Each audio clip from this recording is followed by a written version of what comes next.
오늘 우리에게 주시는 하나님의 말씀은 마태복음 15장 1절로 20절입니다. 제가 봉독하겠습니다.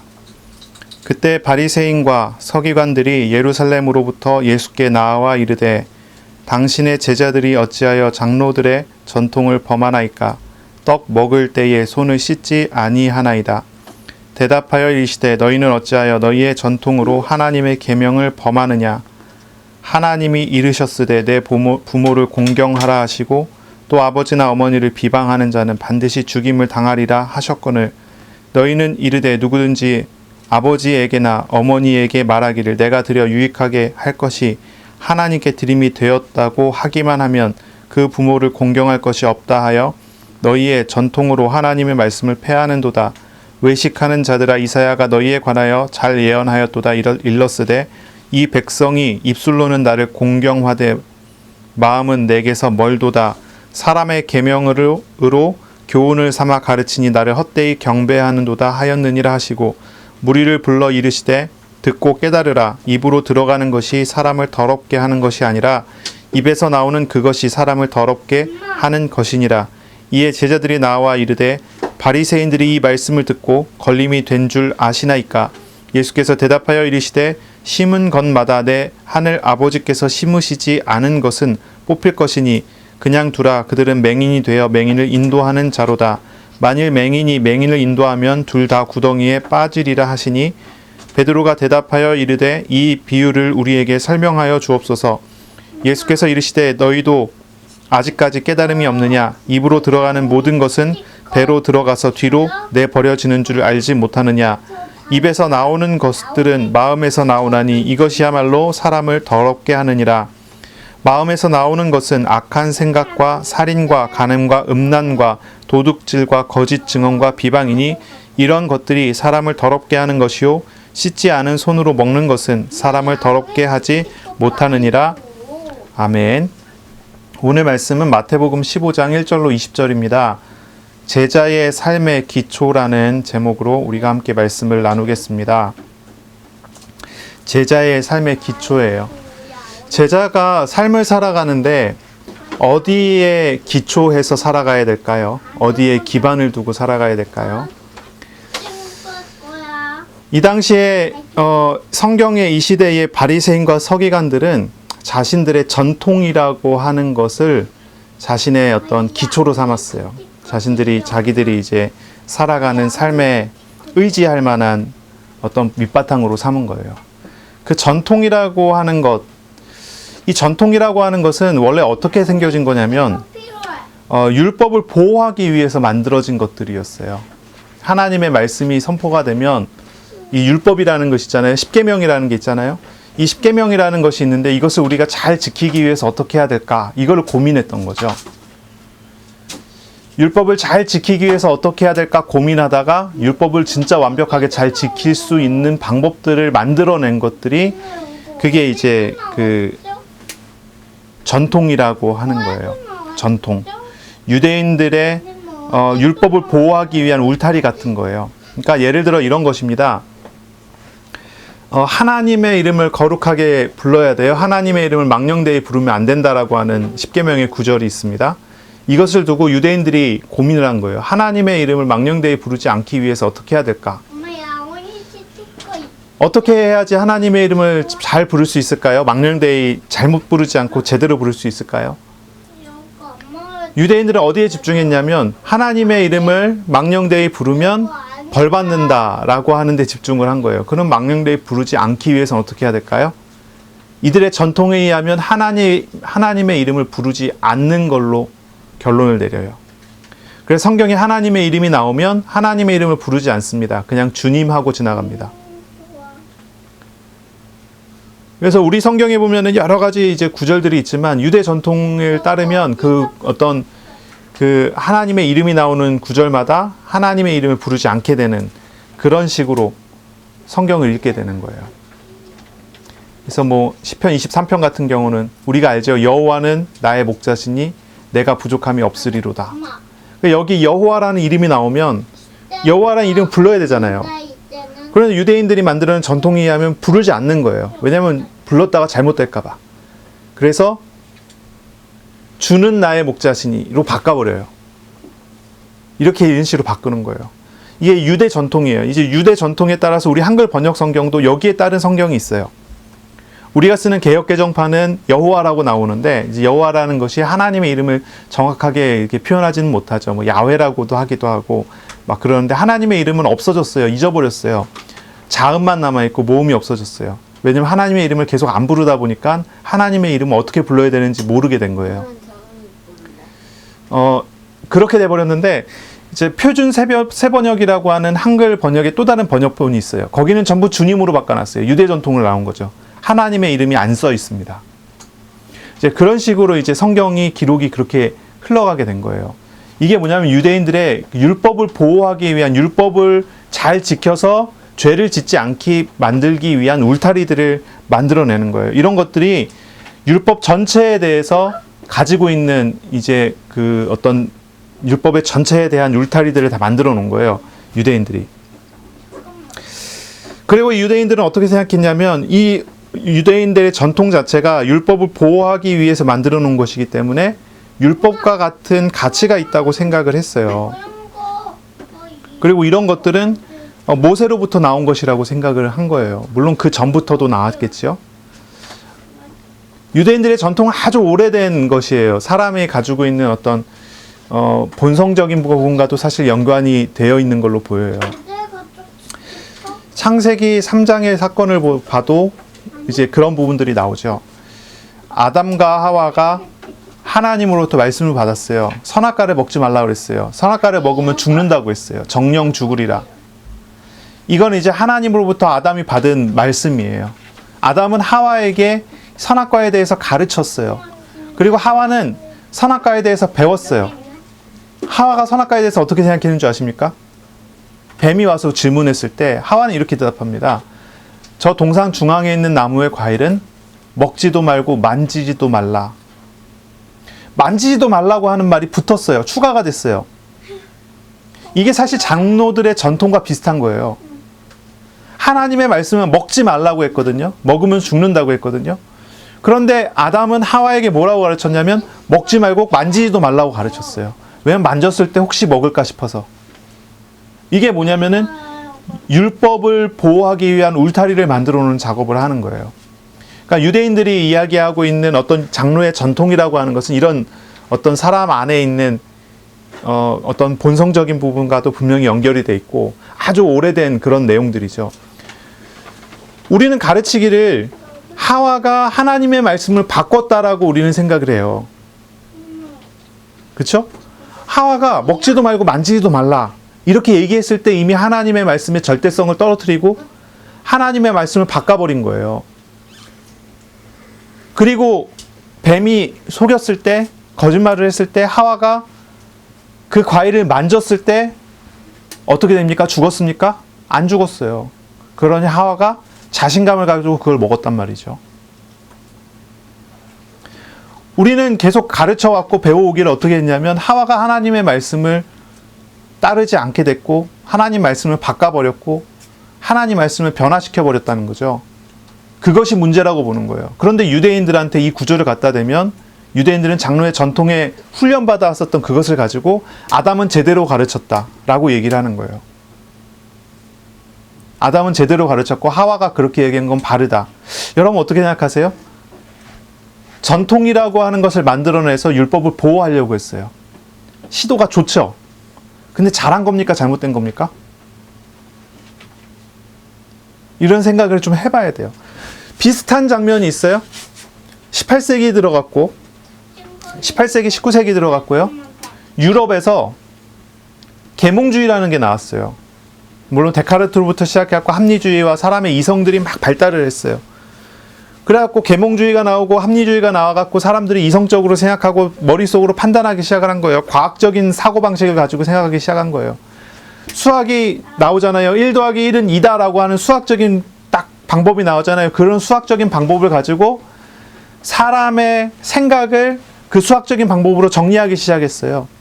그게 이제 합리주의의 시작이에요. 그래서 수학적인 방법, 이제 산업혁명이 일어난 다음에 이제 지식혁명이 일어난 거죠. 계몽주의가 그래서 이제 나오기 시작을 하는 거예요. 모든 어떤 수학적이고 과학적인 방법을 가지고 정신을 설명하기 시작하고 사람의 이성을 설명하기 시작하고 그러다 보니까 어디를 공격하냐면 이제 교회를 공격하기 시작하는 거죠. 하나님의 말씀을 공격하는 거죠. 합리주의자들이 계몽주의자들이 공격하기 시작한 거는 성경에 나오는 자기가 생각했을 때 과학적으로 수학적으로 이해되지 않는 부분들은 잘못됐다라고 비판하기 시작을 하는 거예요. 가장 크게 공격을 당한 게 뭡니까? 예수님께서 동정녀에 나셨다는 것을 공격을 당했어요. 이런 공격이 일어났을 때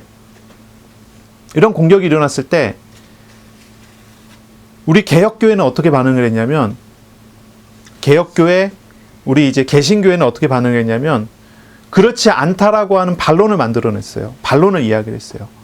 동정녀 탄생이 옳다고 하는 것을 이야기했어요. 이건 과학을 뛰어넘는 초과학적인 것이다. 이렇게 얘기하기 시작하고 설명하기 시작했어요. 이건 과학적으로 이해 안 된다라고 공격하는 거에서 이건 초과학이다라고 하면서 이제 반응하기 시작을 한 거예요. 이게 이제 개신교의 반응이었어요. 이 결과 어떻게 됐냐면 신학자들 중에서 하나님의 말씀을 통해서 초과학이라는 것을 이해하지 못하고 인정하지 못하는 사람들에 의해서 자유주의 신학이라는 게 나오기 시작을 해요. 성경에 있는 초과학적인 것들을 다 제거해버리고 시작하고 그래서 기독교 자체는 도덕만 남아지는 어떤 그런 이상한 방향으로 흘러가기 시작을 하는 거죠. 그런데 이 반대로 천주교회는 어떻게 반응을 했냐면 로마 가톨릭 교회는 어떻게 반응했냐면 정 다르게 반응을 했어요. 이런 장로의 유전 같은 걸 만들어낸 거죠. 어떤 식으로 반응했냐면 예수님의 동정녀 탄생이 공격을 받으니까 예수님의 동정녀 탄생에 대한 그 신학적인 부분, 그 부분에 대한 교리를 보호하기 위해서 뭘 만들어냈냐면 공격의 대상을 바꾼 거예요. 예수님의 동정녀 탄생의 문제가 아니라 마리아가 죄가 없다. 이렇게 나온 거예요. 그래서 어떻게 됐냐면 개신교회는 예수님의 동정녀 탄생 가지고 쑥대밭이 되고 거기서 막 싸우고 난리가 났는데 천주교회에서는요 예수님의 동정녀 탄생에 대한 공격을 전혀 하지 않았어요. 그런 공격을 받지 않았어요. 마리아가 죄가 없다고 하는 그걸 가지고 싸우게 만들어낸 거예요. 그래서 가톨릭 이제 로마 교회의 어떤 신학자들의 말은 그래요. 그런 식으로 해서 가장 중요한 교리를 보호했다라고 그렇게 주장을 하고 그렇게 자랑스럽게 얘기를 하더라고요. 얘기를 하는 게. 그래서 지금 어떻겠습니까? 세기가 지났어요. 시간이 지났어요. 어떻게 됐습니까? 로마 교회는 아직도 그 예수님의 동정녀 탄생 관련된 부분에서 공격을 받지 않아요. 왜냐하면 논쟁 자체가 그쪽에서 벗어났어요. 마리아가 죄가 없다로 갔고 그런 쪽으로 이제 넘어갔어요. 그 결과 지금 어떻습니까? 천주교인들은요 예수님을 섬기는 건지 마리아를 섬기는 건지 이해가 되지 않을 정도로 마리아를 섬기기 시작을 했어요. 그럼 한번 생각해 보세요. 그렇게 장로의 유전을 만들어낸 것처럼 이제 유대인들이 장로의 유전들을 만들어낸 것처럼 그 전통을 만들어낸 것처럼 천주교에서는 또 다른 어떤 그런 식으로 울타리를 쳐갖고 만들어냈어요. 그래서 그 사람들이 결국은 복음을 진리를 보호했습니까?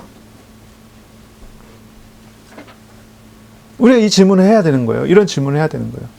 그런 어떤 가르침과 그런 전통에 의해서 결국은 천주교는 예수님을 섬기는 게 아니고 하나님을 섬기는 게 아니고 마리아와 다른 것들을 섬기게 되는 거예요.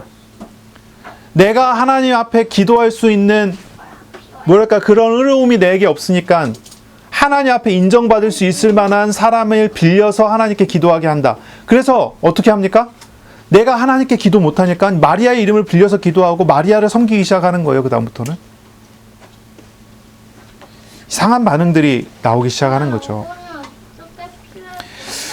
이런 장로의 전통이라는 것을 가지고 이제 문제가 발생을 하는 거예요. 예수님 앞에 이제 이런 문제를 가지고 나오게 되는 거예요. 15장 1절에 보면 그때 바리새인과 서기관들이 예루살렘으로부터 예수께 나와 이르되 당신이 제자들이 어찌하여 장로들의 전통을 범하나이까? 떡 먹을 때 손을 씻지 아니하나이다 얘기를 해요.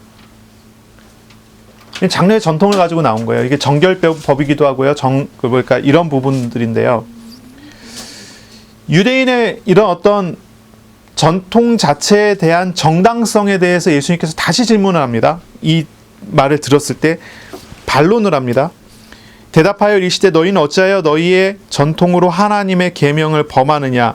하나님께서 이르시기를 너의 부모를 공경하라 하시고 어머니 아버지를 비방하는 자는 반드시 죽임을 당하리라 하셨거늘 너희는 이르되 누구든지 아버지에게나 어머니에게 말하기를 내가 드려 유익할 것이 하나님께 드림이 되었다고 하기만 하면 부모를 공경할 게 없다 하여 전통으로 하나님 말씀을 폐하는도다 이야기예요. 그러니까 전통이 가지고 만들어낸 여러 가지 것들 중에 대표적인 문제를 예수님께서 가지고 나온 거예요. 하나님의 십계명에 이야기하잖아요. 부모를 공경하라 얘기하잖아요. 근데 부모를 공경하려고 한다면요, 많은 것을 가지고 부모를 공경해야 돼요. 뭐 재물이 있다면 재물을 가지고도 하고 섬길 수 있어야 되는 거죠. 그런데 유대인들의 전통에 부모님을 물질로 섬기지 않아도 되는 전통을 만들어냈어요, 이 사람들이. 뭐냐면 내가 가지고 있는 재산이 있는데 이 재산은 하나님께 드리는 거다라고 해버리면 부모님을 공경하지 않아도 된다는 거예요. 왜냐하면 우선권이 하나님께 있으니까. 예수님께서 그걸 딱 지적해서 이야기하시는 거예요. 그렇게 핑계를 만들어 대서 하나님께 드렸다고 하고 부모님을 공경할 것이 없다라고 말하면은 그것이 옳으냐는 거예요. 너희가 말하는 전통이라는 걸 가지고 너희가 이야기하는 율법의 해석이라는 걸 가지고 율법 자체를 망가뜨리고 율법 자체를 폐하는 그런 행위가 아니느냐 이렇게 이야기를 한 거죠. 무엇이 문제입니까? 무엇이 문제입니까? 예수님께서 지적하신 내용들을 가만히 보셔야 돼요. 무엇이 문제입니까? 하나님께서 율법을 주셨을 때는 율법의 목적이 있잖아요. 하나님께서 사람들에게 율법을 주시고 그 율법을 통해서 사람들에게 행하실 일들이 있잖아요. 그런데 이 율법을 유대인들이 바꿔버리는 거예요. 전통이라는 걸 가지고 율법의 해석을 바꿔버리고 전통이라는 걸 가지고 나와서 죄를 짓지 않겠다라고 하는 어떤 그런 말 가지고 율법 자체를 다르게 해석하도록 만들어버리는 일들을 한 거예요. 예수님께서는 그걸 가지고 이야기를 하시는 거예요. 우리 한번 생각해 봐야 돼요. 율법은 뭡니까? 진짜 율법은 뭐예요? 율법은 하나님께서 사람에게 주신 선물이고요. 율법은 하나님께서 사람들과 교제하기 위해서 주신 은혜의 도구예요.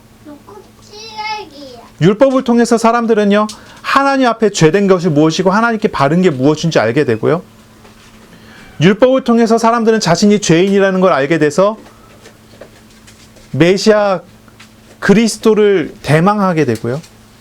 율법을 통해서 구원받은 사람들은 율법을 통해서 하나님 앞에 바른 삶이 무엇인 줄 알아가도록 만들어요. 그것이 율법의 목적이고 율법의 내용들이 되죠. 그런데 이 장로의 전통이라는 것은 무엇입니까? 이 율법의 본래적인 목적들을 다 망가뜨리는 거예요. 율법은 하나님과 사람 사이의 관계 속에 하나님께서 주신 하나의 도구로서 주신 건데 이 장로의 전통이라는 걸 가지고 어떻게 합니까? 하나님과 사람과의 관계 자체를 막아버리는 일을 해버리는 거죠. 그러니 우리가 아까 이야기했었던 것처럼요. 뭡니까? 하나님의 이름을 망령되이 부르지 말라고 했다는 것은 뭐예요? 하나님과 사람과 바른 관계를 형성하기 위한, 회복하기 위한 목적이잖아요. 근데 하나님의 이름을 망령되이 부르지 말라고 했더니 하나님의 이름을 안 불러버려갖고 하나님과 아예 단절돼 버려요. 그게 장로의 전통이 했었던 일들이라는 거예요.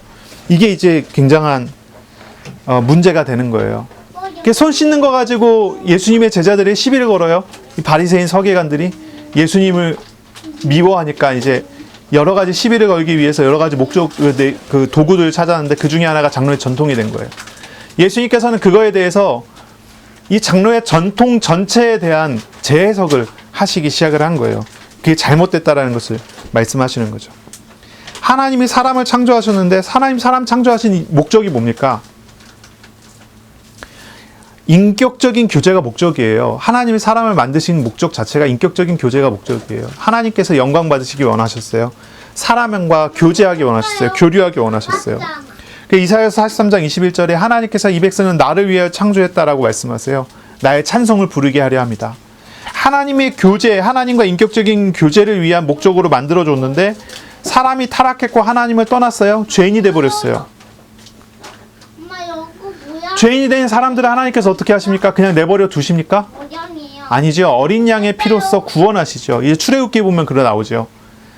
하나님을 떠나 죄인이 돼서 노예가 돼갖고 고통당하고 있는 이스라엘을 구원하시기 위해서 하나님께서 어린 양을 죽여서 이제 그리스도께서 죽으실 것을 대신하실 것을 대속하실 것을 예표하는 그러한 상징이죠. 어린 양을 대신 죽여 이스라엘을 구원하세요. 그리고 이스라엘을 구원하신 하나님께서 이스라엘과 영원히 함께 하시고 이스라엘과 교제하고 이스라엘과 동행하시기 위해서 주신 선물이 율법이에요. 율법은 주신 목적 자체는요, 하나님께서 이스라엘과 언약적인 관계, 인격적인 관계를 맺으시고 그 관계를 지속하기 위하신 거예요. 율법 자체의 목적은 우리가 그동안 배워왔죠. 첫째 목적은 무엇입니까? 몽학선생이라고 하는 거예요. 몽학선생. 그리스도께로 우리를 이끌어가게 하는 도구예요.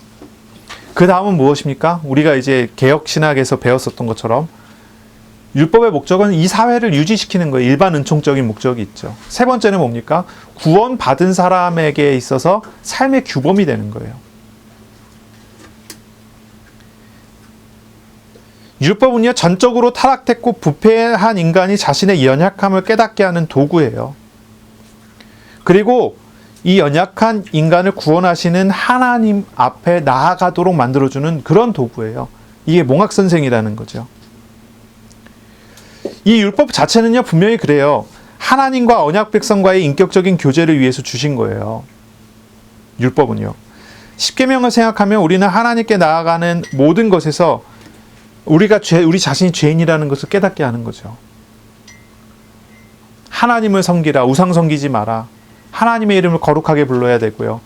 안식일을 지켜라. 이게 하나님과 우리와의 관계예요. 그런데 우리가 이 율법을 돌아볼 때 우리는 늘 이 네 가지에서 항상 벗어난다는 것을 알게 되죠. 그래서 우리가 하나님 앞에 은혜가 필요하다는 것을 알고 우리에게 찾아오시는 대속하시는 그리스도께로 우리를 이끌어가게 하는 거예요. 십계명의 서론을 생각해 보세요. 하나님께서 십계명을 이스라엘에게 주실 때 어떻게 말씀하십니까? 출애굽기 20장 1절 2절부터 이렇게 보면 나오잖아요. 하나님 이런 말씀하세요. 나는 너희를 애굽 땅 종 되었던 곳에서 구원하여 낸 너희 하나님 여호와다. 십계명은 뭐예요? 구원받기 위한 도구가 아니에요. 구원받은 사람에게 주시는 삶의 어떠한 표준과 같은 거예요. 이렇게 살아야 하고 이렇게 하는 것이 하나님 앞에 바른 것이라는 걸 가르쳐 주는 거예요. 그런데 그 앞에 우리가 섰을 때 우리는 늘 뭘 보게 되냐면 우리의 부족함과 연약함과 우리의 죄를 보게 되는 거죠. 율법 자체는요, 하나님 앞에 우리가 죄인이라는 것을 알고 우리를 구원하시는 하나님 앞에 서게 만드는 목적이 있는 거예요. 그런데 이 율법이 어떻게 됩니까? 어떻게 변화가 됩니까? 장로의 전통에 의해서 변질이 됩니다. 어떻게 변질이 됩니까? 우리 자신이 죄인이라는 걸 깨닫고 하나님 앞에 서게 하는 게 아니라 전통에 의해서 죄인이 아니게 만들어줄 수 있는 여러 가지 울타리들을 만들어내는 거예요. 이게 문제가 되는 거죠. 이 유대인 전통들, 이 장로의 전통이라고 하는 것은요, 하나님과 사람과의 인격적인 교제 자체를 완전히 막아버리는 그런 일들을 해버리고 말았어요. 안식일을 지키라고 하는 것은 하나님을 바라보고 예배하라고 하는 것인데 안식일 규정을 지키기 위해서 하나님을 찾을 시간이 없게 만들어버렸어요. 하나님의 이름을 거룩하게 불러야 하는데 바르게 불러야 되는데 하나님을 진짜 제대로 불러야 되는데 하나님의 이름을 아예 부르지 않게 만들어서 하나님과 교제하지 못하게 만들어버려요. 이런 식의 어떤 규칙들과 규정들을 많이 만들어낸 것입니다. 예수님께서는 그걸 지적하시는 거예요. 그걸 이야기하시는 거예요. 그 전통이라고 하는 것이 과연 바르냐라고 하는 질문에서부터 시작하는 거예요. 무엇이 우리의 신앙의 기초가 되어야 됩니까? 무엇이 우리의 예배와 신앙생활, 우리의 삶의 기초가 되어야 됩니까? 우리는 예수님의 말씀 안에서 발견해야 되겠죠. 전통이 아니라 어떤 규칙이 아닙니다. 신앙생활이라고 하는 어떤 규칙이 아닙니다. 하나님의 말씀이어야 돼요. 예수님께서는 말씀을 우선해야 된다고 말씀하세요. 계명이 우선이지 전통이 우선이 아니라는 거예요. 계명의 본래적인 의미를 찾아가야 되지 어떤 전통과 규칙을 찾아가야 되는 게 아니라는 거예요. 우리도 오늘날 신앙생활하면서 많은 규칙들을 만들어내요. 이렇게 해야 된다, 저렇게 해야 된다, 그렇게 해야 된다. 그리고 그것들은 뭡니까? 하나님을 섬기는 데 도움이 되기 위해서 우리들이 만들어 놓고 약속해 놓은 것들이 돼요. 예를 들자면 어떤 분은 그래요. 하나님 앞에 진짜 예배 잘 드리기 위해서 예배당에 나오면 항상 맨 앞에 앉는데요. 왜냐하면 뒤에 앉으면 다른 사람 신경 쓰이니까 하나님만 바라보려고 맨 앞에 앉는다는 거예요. 그게 그분이 그 자리에 앉아서 예배 드리기 시작한 지 10년, 20년이 지나니 그 다음부터 어떻게 되냐면 그 자리가 아니면 예배가 안 되는 거예요. 그 자리에 앉아서 예배하지 않으면 하나님 바라보지가 않는다는 거예요. 그럼 뭐예요? 그 자리가 우상이 돼버리잖아요. 어떤 이런 식의 규칙들을 우리가 많이 만들어내요. 내 나름대로의 생각, 내 나름대로의 판단을 가지고 하나님 앞에 나아갈 수 있는 여러 가지 나의 테두리들을, 울타리들을 만들어내는 거예요. 이걸 뭐 하는 겁니까? 처음에는 좋은 의도죠. 신앙을 지키기 위해서, 아니면 말씀을 지키기 위해서, 말씀을 보호하기 위해서, 교회를 보호하기 위한 울타리들을 많이 만들어내는 거예요. 그런데 나중에 시간이 지나서 확인해 보면 어떻게 됩니까? 그것이 교회를 보호하게 되는 겁니까? 신앙을 보호합니까? 나를 보호합니까? 아니면은 하나님께 나아가는데 걸림돌이 됩니까? 이런 것들을 우리가 생각을 해봐야 돼요. 우리는요, 우리의 신앙의 기반을 어디에 담아야 되냐면, 신앙의 패턴을, 신앙의 어떤 규칙이 아니라 하나님의 말씀하시는 하나님께 둬야 하는 거예요. 이게 정말 중요합니다. 이게 중요해요. 율법과 율법주의는 달라요. 율법과 율법주의는 달라요. 율법은 선한 거예요. 아주 좋은 거예요. 하나님께서 주신 거예요. 하나님 사람에게 주신 거예요. 율법은 선한 목적과 선한 의도가 있어요. 율법주의는요, 달라요. 이건 선하지 않아요. 정죄하고 고발하는 데 목적이 있어요. 율법 자체는 다시 보셔야 돼요. 율법은 뭡니까? 구원받은 사람에게 주신 하나님의 말씀이거든요. 이건 선한 목적이 있어요. 너희가 이런 죄인들인데 내가 구원했다라고 하는 것을 가르쳐주는 게 율법이란 말이에요. 너희가 이렇게 바르지 못하다는 것을 알게 하면서 그러나 내가 너희와 함께 한다는 것을 가르쳐주는 게 목적이에요.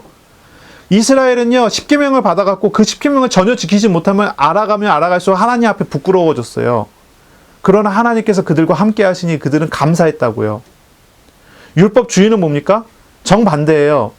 계속 정죄하는 거예요. 계속 죄를 묻는 거예요. 고발하는 거예요. 그 율법주의는 뭡니까? 결국은 죄를 안 짓기 위해서, 율법을 지키기 위해서 노력하게 되는 거예요. 하나님과의 인격적인 교제와 하나님의 은혜라는 것이 없어요. 그렇게 살아가요. 근데 우리가 그렇게 가기가 쉬워요. 신앙생활하는데 그렇게 되어버리기가 쉽단 말이에요. 하나님을 만나는 그 안에 모든 것이 있는데 그것을 위해 많은 테두리를 만들어내면서 그것이 망가져 버린다는 거예요. 큐티라는 것을 하죠. 여러분, 큐티가 뭔지 알아요? 큐티, 경건한 시간이라고 하는데, 조용히 경건한 시간을 갖는다고 얘기를 하는데, 아침에 일어나서 그 묵상집을 갖다가요, 큐티를 하는 거예요. 쭉 읽고 거기 나오는 내용대로 기도하고 하루를 큐티에서 시작했대. 좋은 의도로 시작을 했어요. 나의 삶을 하나님의 말씀 앞에 두고 나의 삶을 하나님과 함께하기 위해서 그 큐티집을 갖다 놓고 하는 거겠죠. 그런데요, 문제가 있어요. 뭐가 문제입니까? 큐티를 하면 기도를 했다고 생각하는 거예요. 큐티를 하면 내가 경건하게 됐다고 생각을 하는 거예요. 큐티하는 것이 경건해진 겁니까? 큐티했으면 내가 제대로 하루를 시작할 수 있게 된 겁니까? 기쁘게 시작이 된 겁니까? 안 하는 것보다 낫겠죠? 근데 그건 경건하고 아무 상관이 없어요. 기도하고 별 상관이 없을 수 있어요. 이거 생각해 봐야 돼요. 기도는 뭡니까? 하나님과 나와 인격적인 교류가 이루어가는 게 기도 아니에요? 주님의 마음을 배우고 주님의 생각을 배우고 주님과 닮아가고 주님과 함께하는 것이 기도잖아요. 나 자신을 주님께 맡기는 게 기도 아니겠어요? 그런데 내가 만들어 놓고 아니면 누군가 만들어 놓은 어떤 규칙에 의해서 그 어떤 규칙을 내가 지켰다고 하면은 내가 그걸 했다라고 생각한단 말이죠.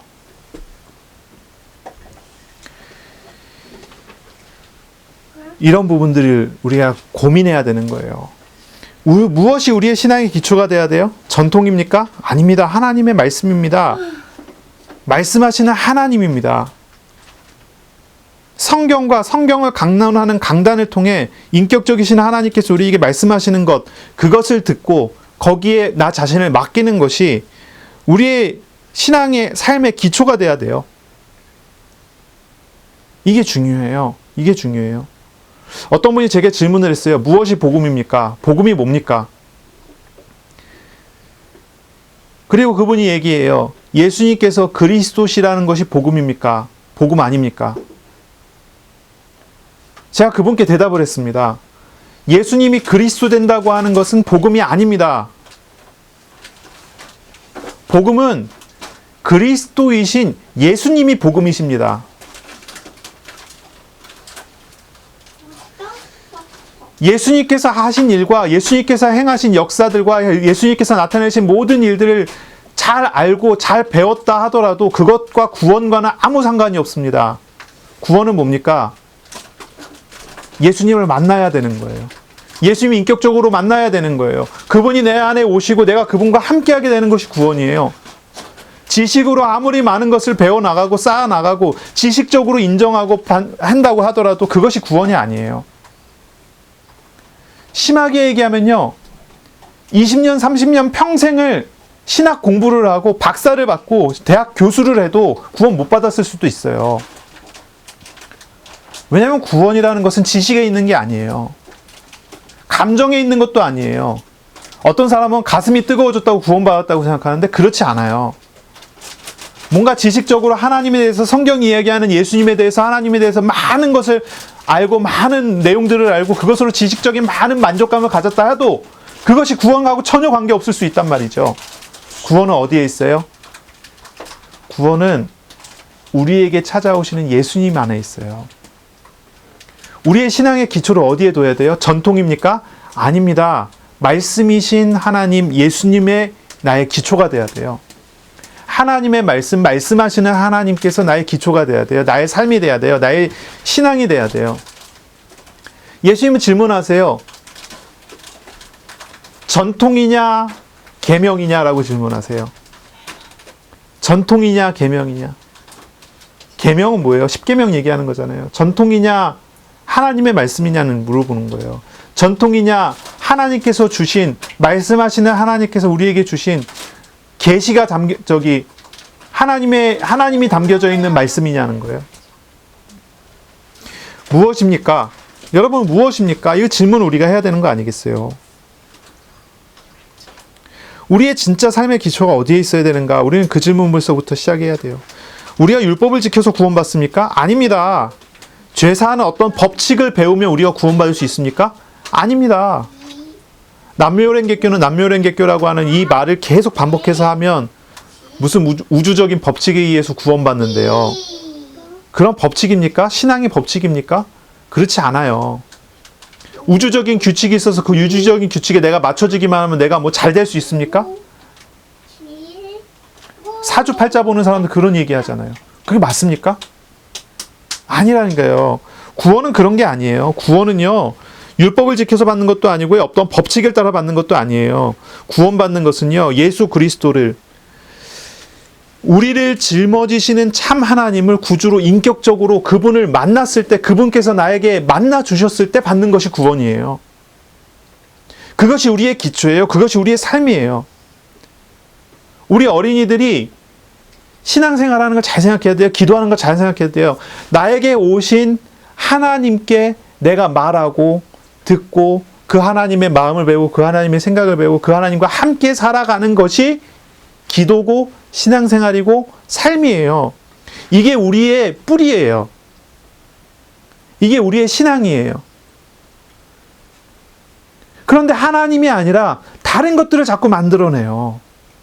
예배드리고 말씀 듣고 말씀을 잘 정리해서 이론을 딱 만들어내요. 이번 주에 내가 응답받을 말씀, 이렇게 기도하면 이렇게 응답하신다고 하셨다. 하나님이 거기에 어디 계셔요? 그렇게 백날 기도해봐요. 이건 결국 뭐 하는 겁니까? 장로의 전통을 만들어내는 것 다를 바가 없어지는 거예요. 비슷하게 가는 거예요. 규칙을 만들어내는 거예요. 하나님의 말씀을 가지고 우상 섬기게 되는 거예요. 우리는 하나님이 아닌 인격적이신 하나님을 만나는 것을 제외한 다른 것들을 경계해야 돼요. 예배 드리는 것도 마찬가지죠.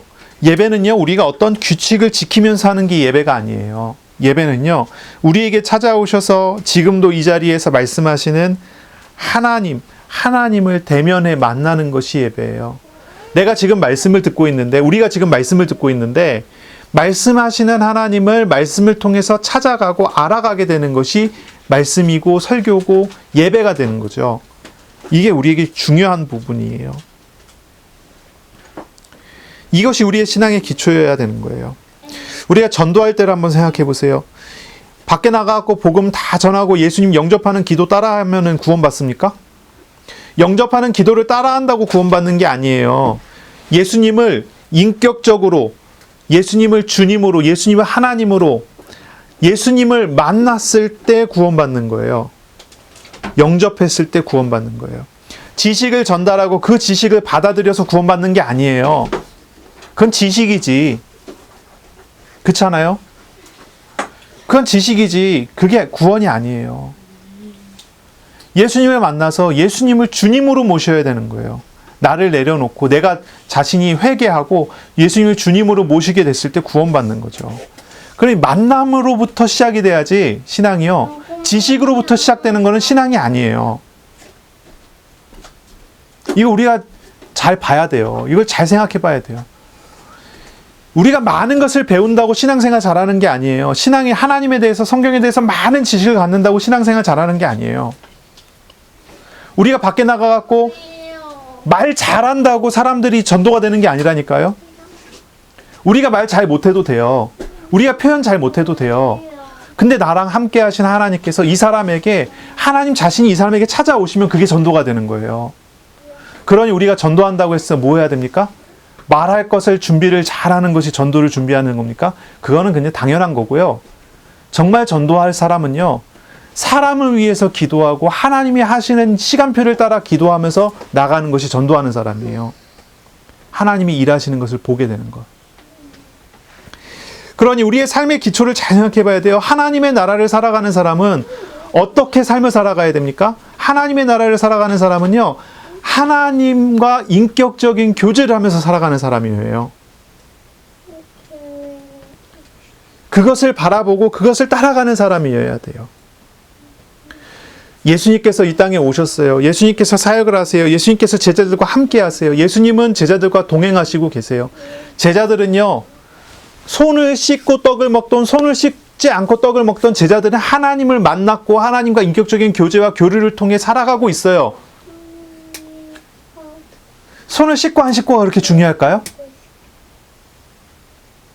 제자들은요, 하나님의 말씀, 계명에서 이야기하는 실상을 경험하고 있어요. 실제로 자기들이 부족할지라도 그것을 우리 주님의 은혜 안에서 경험하고 있는 거예요. 이 바리새인 서기관들은 뭘 시비를 겁니까? 계명의 본질은 보지 못하고 장로의 전통을 가지고 시비를 거는 거예요. 이렇게 되는 것입니다. 그리고 이제 예수님께서 말씀하시죠. 7절입니다. 외식하는 자들아, 이사야가 너희에 관하여 잘 예언하였도다. 일렀으되 이 백성은 입술로는 나를 공경하되 마음은 내게서 멀도다. 사람의 계명으로 교훈을 삼아 가르치니 나를 헛되이 경배하는도다 하였느니라 하시고, 무리를 불러 말씀하십니다. 듣고 깨달으라. 입으로 들어가는 것이 사람을 더럽게 하는 것이 아니라 입에서 나오는 그것이 사람을 더럽게 하는 것이니라. 이에 제자들이 나와 말합니다.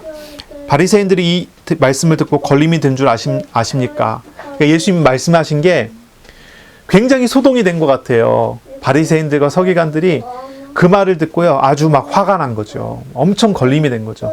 틀린 말이 아니니까 더 화가 난 거예요. 자기들이 잘못됐다라고 얘기한 정도가 아니라 자신들의 근본을 흔들어 버리니까요.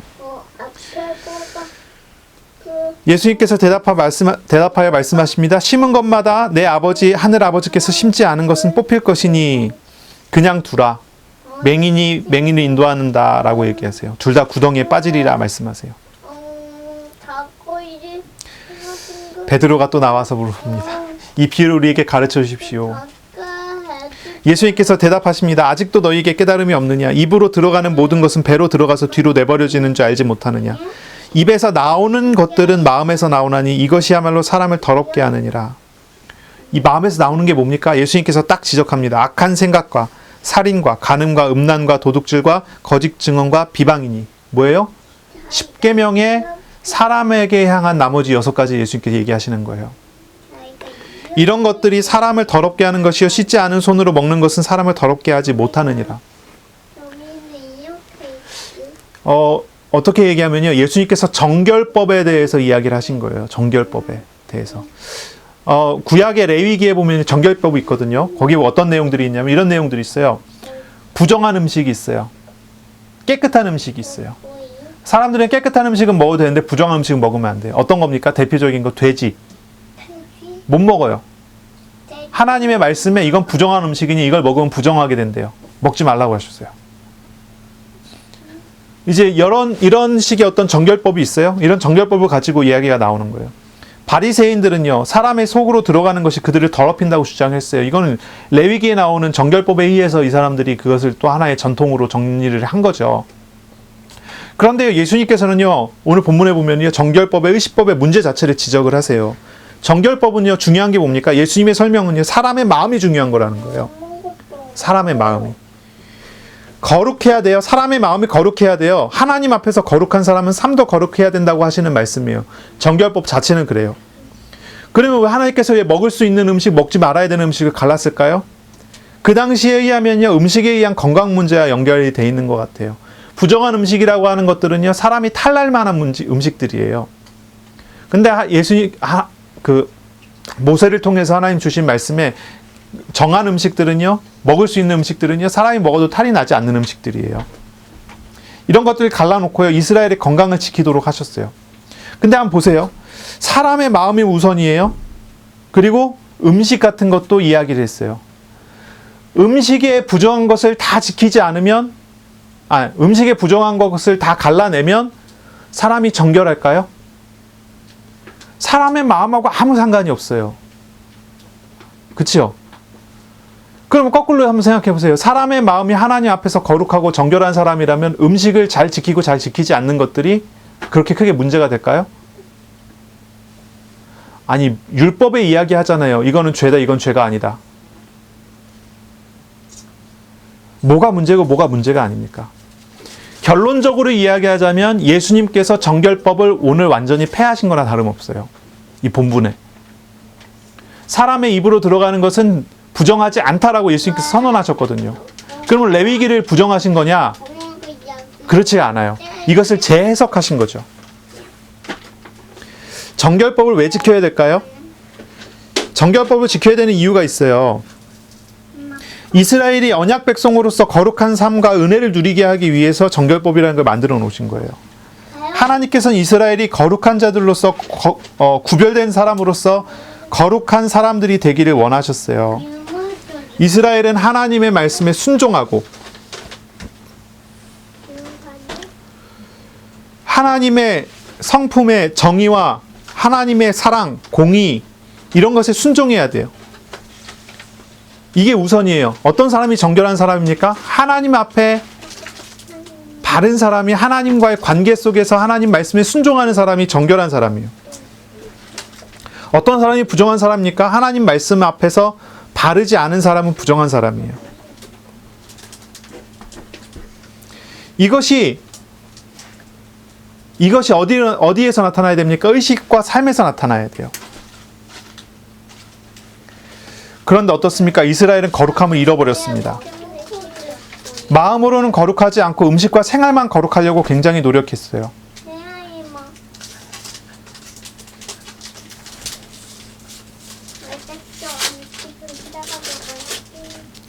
우리의 모든 거룩함은 어디에 있어야 됩니까?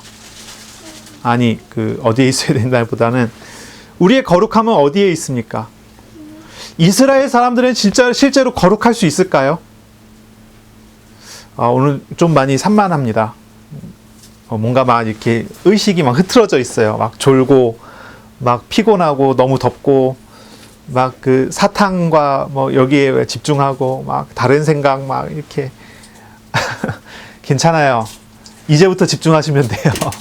그럴 수 있죠. 그럴 수 있는데, 이제부터 집중하면 돼요. 말씀도 막 가다가 이렇게 막 산으로 갔다 다시 돌아오고 막 이런 것 같은 느낌이 또 있는데, 산으로 안 갔습니다. 그래도 말씀. 예. 다시 한번 우리가 정리를 할게요. 정결법은요, 사람이 하나님 앞에 거룩하게 하기 위해서 주신 거예요. 정결하다, 더럽지 않다는 말이에요. 깨끗하다는 얘기예요. 하나님 앞에서 사람이 깨끗해야 돼요. 왜 깨끗해야 되죠? 하나님과 교제하기 위해서, 하나님께 영광 돌리기 위해서. 그렇죠? 그런데 사람이 깨끗할 수 있어요? 여기서 질문하는 거예요. 사람이 깨끗할 수 있어요? 사람은 깨끗할 수 없어요. 내가 죄가 있어요. 그래서 흠이 없는 어린 양을 갖다 놓고 내 죄를, 이 어린 양이 전가해서 이 양을 죽여서 죄값을 이 양이 나 대신 치렀어요. 그러면 난 정결해졌을까요? 여기 오류가 있어요. 흠이 없는 어린 양이라는 건 세상에 존재하지 않아요. 구약에 있는 모든 제사법이 마찬가지예요. 구약에 있는 모든 제사가 마찬가지예요. 이 땅에는요, 정결할 수 없고요, 거룩할 수 없고요, 구별될 수 없고요. 이 땅에는요, 죄 없는 자 아무도 없고요, 죄에서 사함 받을 수 있는 사람도 아무도 없어요. 제사를 통해서 나 대신 양을 죽인다 해도 그 양이 흠이 없는 양이 있을 수가 없어요. 어떤 사람도 마찬가지예요. 그런데 하나님께서는 사람들에게 정결을 요구하셨어요. 어떻게 해야지 정결합니까? 근데 하나님께서는 사람들한테요, 죄 사함 받는 속죄 제사를 요구하셨다니까요. 왜 그렇게 하십니까? 그 양이 내 죄를 대신하지 못해요. 이 양은 그냥 예표일 뿐이에요. 누가 내 죄를 대신합니까? 이 양을 통해 상징하고 있고, 이 양을 통해 우리에게 보이시는 예수님께서 우리의 죄를 짊어지시는 거예요. 양은 흠이 있지만, 흠 없는 양을 가지고 와도 흠이 있을 수밖에 없지만, 흠 없으신 그리스도께서 나의 죄를 다 짊어지심을 아는 거예요. 양이 죽는 것은 내가 죄에 대하여 양과 함께 죽어야 되는 거예요. 내가 살기 위해서 내 죄를 다 집어넣고 양을 죽이는 것은 살인하는 거예요. 양이 죽는 걸 보면서 내 죄가 얼마나 비참하고 얼마나 나쁜 것인 줄 알고 죄와 함께 죽는 거예요. 그리스도께서 내 죄를 위해 그렇게 죽으시는 걸 보고 내가 죄에 대해서 하나님 앞에서 죽어야 해요. 그리고 예수님과 함께 사는 거예요. 이게 회개거든요. 이게 될 때 정결하게 되는 거예요. 이게 될 때 정결하게 되는 거지, 다른 것으로 정결할 수 없어요. 정결법은 뭡니까? 하나님은 우리에게 요구하시는 거예요. 우리의 마음이 정결하기를 요구하시는 거예요. 다시 말해서 우리가 하나님 앞에 메시아를 붙잡고 메시아 앞에 서기를 요구하시는 거예요. 구약의 성도나 지금도 마찬가지예요. 구약의 성도들은요, 예수님을 바라보고 예수님을 영접했어요. 성육신이 일어나기 전이지만 그렇게 하실 약속을 바라보고 예수님을 믿어서 구원받았어요. 우리는요, 오신 예수님, 승천하시고 하나님 우편에 계시면서 그 이름으로 지금 우리 가운데 오시는 그 예수님을 만나서 구원을 받았어요. 구약 성도도 예수님 믿고 구원받고 지금도 예수님 믿고 구원받아요.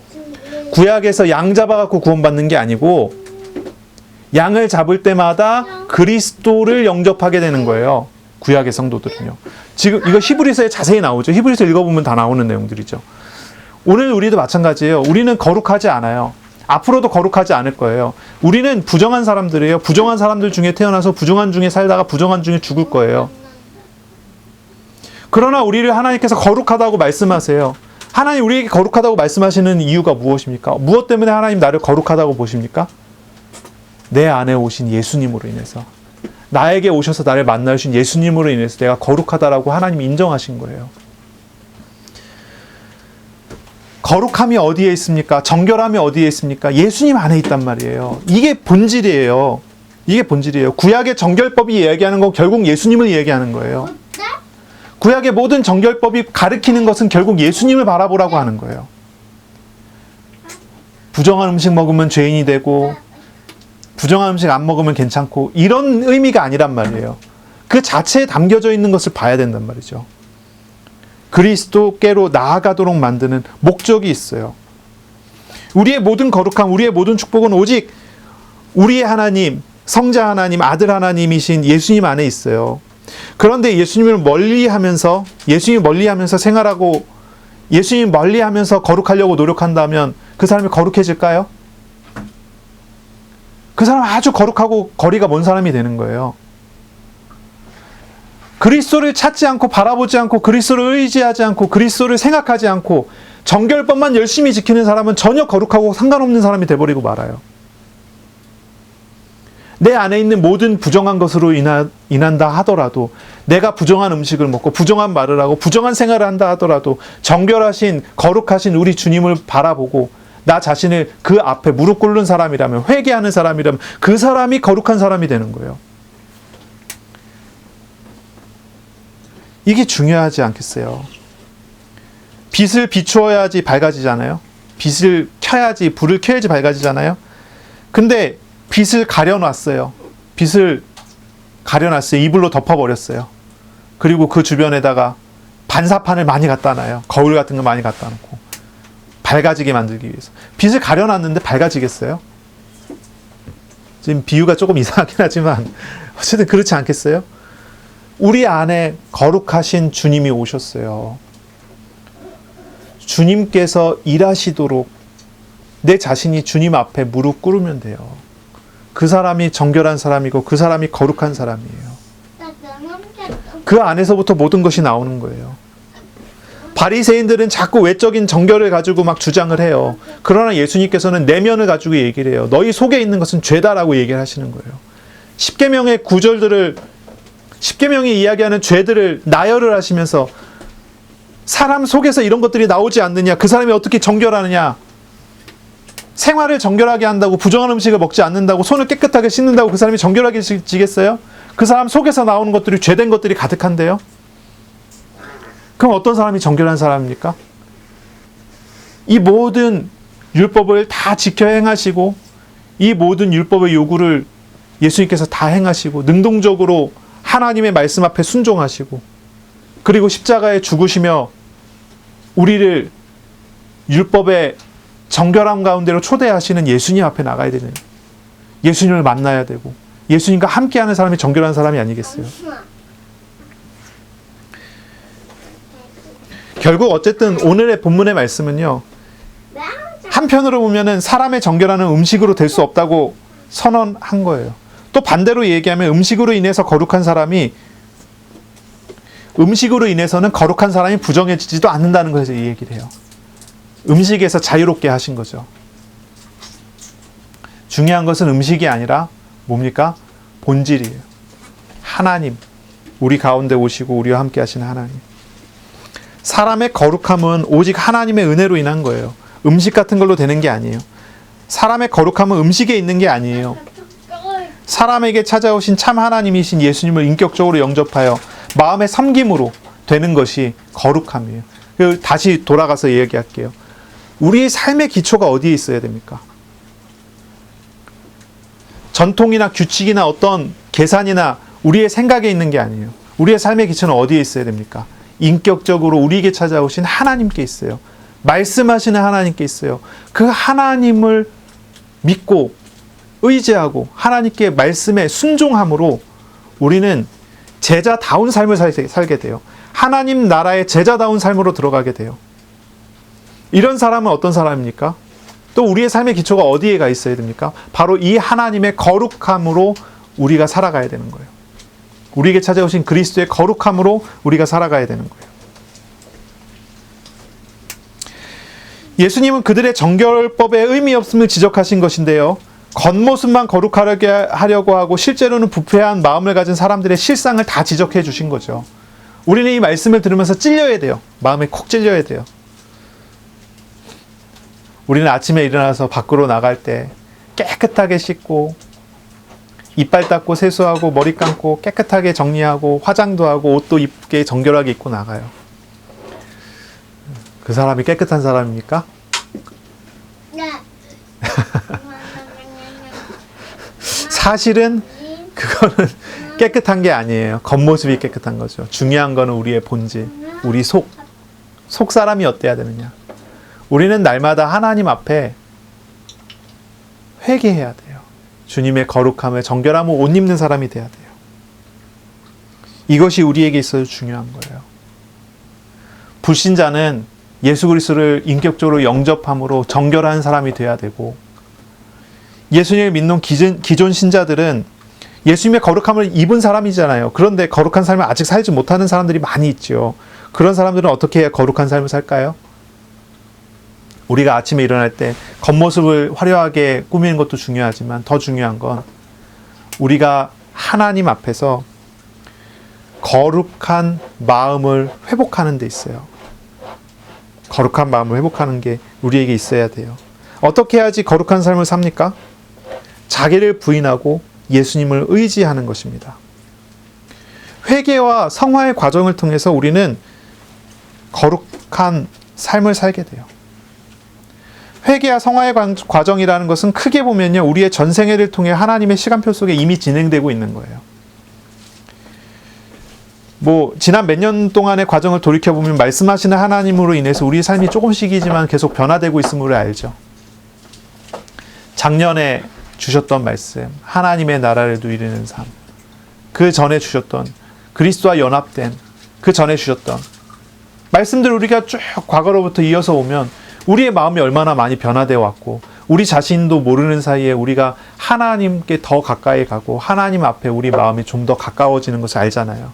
우리의 전생애를 두고 하나님은 우리를 말씀으로 쭉 이끌어가고 있다는 것을 우리는 알게 됩니다. 이미 우리는 회개와 성화의 과정 속에 큰 그림 속에 진행이 되고 있죠. 아주 가까이 보면요, 어떻습니까? 가까이 보면 우리의 삶의 시험, 문제 속에서 우리가 변화되고 있음을 또 알아요. 하나님은 우리를 성화시키고 우리를 정결하게 만들어 가시는 모든 과정이 우리의 모든 또한 우리가 만나는 사건과 만남과 문제와 시험 속에서 전개가 되고 있죠. 우리를 아시고 우리에게 오셔서 우리와 함께 하시는 하나님께서 우리의 삶 속에서 많은 것들을 만들어가고 계신다는 거예요. 이 끝에 나오나? 멀리서 보면 하나님께서 큰 그림 속에서 진행해 나가고 가까이서 보면 우리의 시험과 문제 속에서 우리를 바꿔나가시는 것을 우리는 압니다. 그러나 이제는 우리가 또 하나님 앞에서 도전하고 실천할 것들이 필요합니다. 무엇입니까? 우리가 거룩한 삶으로 나아가는데 필요한 도전입니다. 말씀하시는 하나님 앞에서 우리가 순종하는 삶을 사는 것입니다. 하나님의 통치를 믿는 우리는 하나님의 말씀 앞에 우리 자신을 내려놓는 도전이 필요합니다. 말씀을 묵상하고 순종함으로 하나님께서 행하시는 일을 보게 되는 거예요. 그래서 사실 우리의 생각과 우리의 계산과는 다르게 하나님께서 전생을 통해서 우리에게 우리의 삶을 이끌어 가시는 선물을 늘 주시고 계셔요. 우리의 부족함 때문에 우리가 시험을 당하고 문제를 당하나 그것을 통해서까지 하나님께서 우리에게 큰 선물들과 은혜들을 주고 계셔요. 이제 우리는요, 조금이지만은 다시 말씀 앞에 말씀을 묵상함으로 도전할 수 있는 시간도 우리에게 필요해요. 하나님의 말씀을 묵상하세요. 강단에 선포된 말씀, 성경을 강론하는 말씀을 묵상함으로 말씀하시는 하나님을 찾으시고 내 것을 내려놓는 거예요. 말씀 앞에 서게 되면 내 것이 의미 없어지기 때문에 내려놔지기 쉽죠. 그러니 여러분요, 마음에 말씀을 담으세요. 말씀하시는 하나님을 찾으세요. 그런 한 주간이 되시기를 바랍니다. 아멘.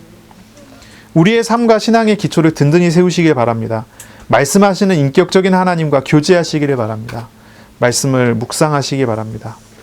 말씀을 묵상할 때마다 예수님의 마음과 예수님의 생각을 배우세요. 성령 충만이라고 하죠. 성령 충만. 우리 마음에 오신 하나님, 거룩하신 영이 우리 마음에 충만에 가득해지는 것을 우리가 성령 충만이라고 얘기합니다. 더 구체적으로는요, 내 생각이 주님의 생각으로 충만해지도록, 내 마음이 주님의 마음으로 충만해지도록, 예수님을 닮아가도록 말씀을 묵상하시기 바랍니다. 그런 은혜를 누리는 한 주간이 되시기 바랍니다. 기도하겠습니다. 하나님 감사합니다. 우리에게 오늘 제자의 삶의 기초라는 말씀을 주셨습니다. 우리가 무엇을 기반으로 두고 우리가 무엇에 뿌리를 내리고 신앙생활을 해야 되겠습니까? 하나님의 말씀하시는 하나님, 인격적이신 우리 주님과 교제하고 주님과 동행하는 우리들 다 되게 은혜 내려 주옵소서. 많은 부분 부족하고 연약하지만 주님의 거룩하심을 의지하며 주님으로 인하여 우리가 거룩하고 정결한 마음, 정결한 삶을 살게 하여 주옵소서. 말씀을 바라볼 때마다 하나님의 놀라운 은혜를 입게 하여 주옵소서. 말씀을 묵상하고 주님 앞에 날마다 변화되어지는 삶을 살게 하여 주옵소서. 감사하며 예수님의 이름으로 기도합니다. 아멘.